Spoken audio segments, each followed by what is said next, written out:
शिक्षकी पेशाला काळीमा फासणारी घटना मुंबईत घडली आहे। 5वी बातमी या संदर्भातली।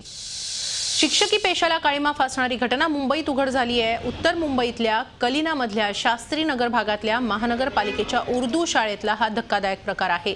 शेख नदीम मोहम्मद आणि मोहम्मद याकूब रशीद हे दोन शिक्षक गेल्या कित्येक महिन्यांपासून या शाळेतल्या 3री ते 6वी इयत्तेतल्या मुलींशी अश्लील चाळे करत होते।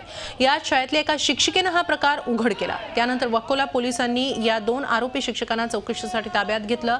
या दोघा शिक्षकांना बडतर्फ करण्याचे आदेश महानगरपालिकेने दिलेत। दरम्यान भाजप कार्यकर्त्यांनी या शाळेबाहेर आंदोलन केलं तर शाळेतल्या शिक्षकांच्या राजकारणाचे हे दोन शिक्षक बळी ठरल्याचा आरोप आरोपी शिक्षकांच्या नातेवाईकांनी केलाय।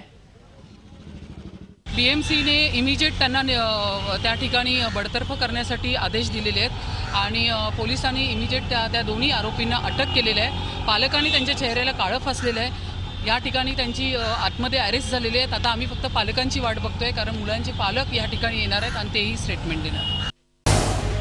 झी 24 तास रहा एक पाऊल पुढे।